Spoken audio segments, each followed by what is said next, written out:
Welcome back to the Cossy Arsenal channel. My name is Cossy. Welcome back to a brand new video. Arsenal have done it again. We have progressed to the quarterfinals of the Carabao Cup after beating Brighton 2-0. Ethan Nwaneri, like I said in the preview, was always going to be very key in this game, and he has been scoring a beauty. We'll talk about that goal. It was absolutely magnificent football from Eza to Mikel Arteta, and then of course the cutback from Miles Lewis-Kelly, and a sublime finish from Ethan Nwaneri. If you've not seen that goal, you missed. You really missed. It was a beauty of a goal. And of course, to finish it off was the captain, Bukayo Saka, coming off the bench and making sure that Brighton are out of the EFL this campaign. And now, Arsenal will play Crystal Palace. We'll talk about that game as well.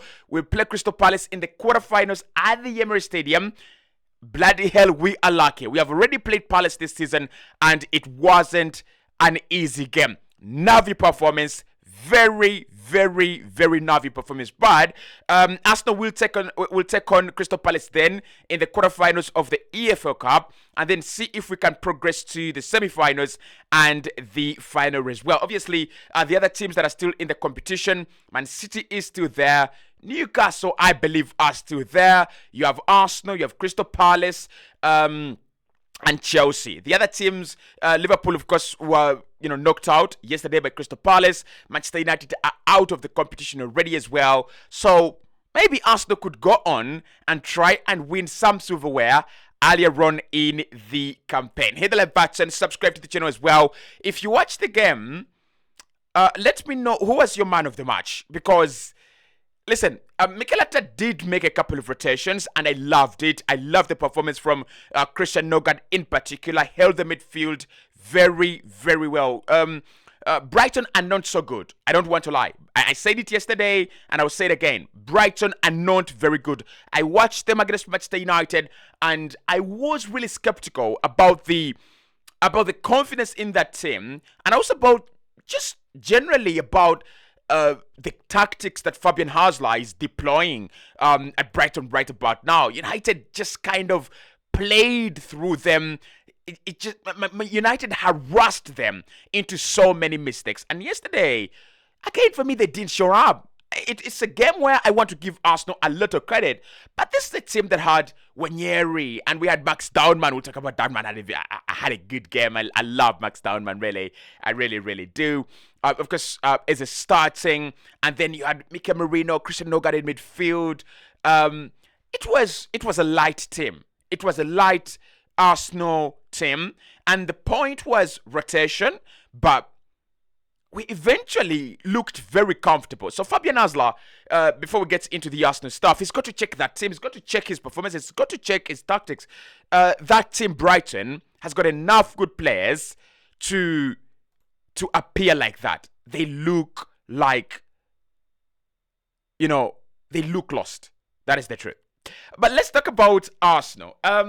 First and foremost, if you look at the lineup, Mikel Arteta did rotate, and we were asking on the preview that how much should Mikel Arteta rotate? By the way, if you went for an Arsenal win, you were right, because our prediction was right. I went for an Arsenal win. It was a 2-1 win, but Brighton didn't show up. They didn't actually create anything on the other end. But Mikel Arteta's focus was rotating, and I can't lie, I was a little bit uninspired by the lineup. Defensively, I think it was okay. Skelly and Hincape on that left-hand side, and Ben White together with Christian Mosquera on the right-hand side. So I thought defensively it was okay. I love the idea of Kepa and rotating with Raya. That was right. In midfield, I do like Christian Nogard with Mikel Arteta as well, but I thought Ebrech Eze would actually play in that number 10, okay? And then up top, it was Downman, Nwaneri, and, the striker, I don't even remember the name, right? And that tells you the whole point, that Mikel Arteta rotated too much, and I was really uncomfortable, because I looked at the fixtures that we're having before the November international break. We had Brighton, then we have Burnley, then we have Slavia Praha, and then we have Sunderland. Those are fixtures that you can go through without over-rotating. Now, I did want rotations, but I thought Martinelli would start. I thought a few blocks would actually start in this game, but Mikel was absolutely spot on. He knew what he was doing, and he knew the kind of Brighton team that he was going to play against, and that's why he wasn't worried any single bit. And of course, that allowed us to rest Saka, who eventually comes in and scores. That allows us to rest Timber, rest Gabriel Magalhaes, who eventually came on. Of course, all of them came on. Declan Rice got some rest as well. Happy to see him back. Happy to see that he's okay. Went off feeling something. I think kind of in his was it in his groin or hamstring?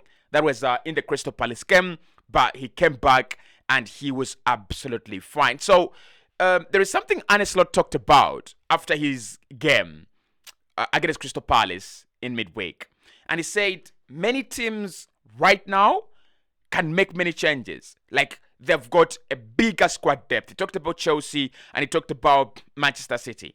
I think Arsenal have finally entered that category where we have a second team that is so good, it will beat you.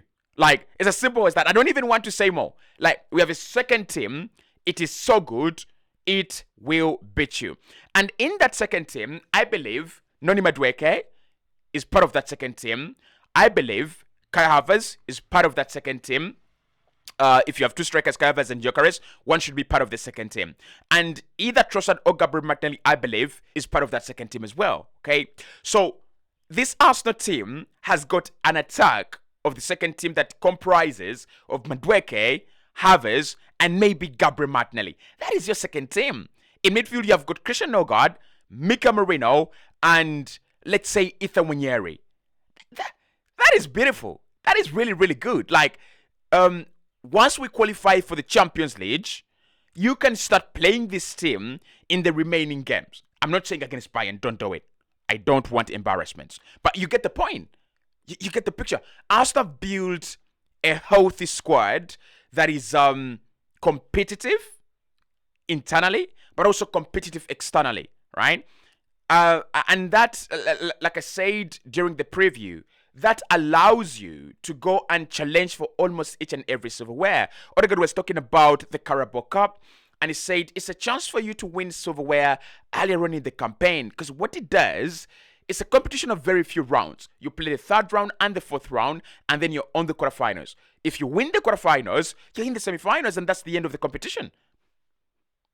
Let's say if Arsenal beat Crystal Palace, and the next opponent we get is, let's say, Chelsea. If Arsenal beat Crystal Palace and then Chelsea in the semi-finals, you have a final maybe against Manchester City. I don't know if you win that, but you do, right? And for me, this campaign is about winning. I do not care where we start. I would actually prefer that Mikel Arteta and his team start by winning the Carabao Cup, start by winning the smaller silverware. Because what that does is it allows you to build momentum, right? It allows you to, go through the psychological, process of winning silverware. We've not won silverware since 2020. And it isn't going to be easy. You're not going to just wake up and win competitions where Manchester City are or where Chelsea are. Because Chelsea know what it means to win. Manchester City know what it means to win.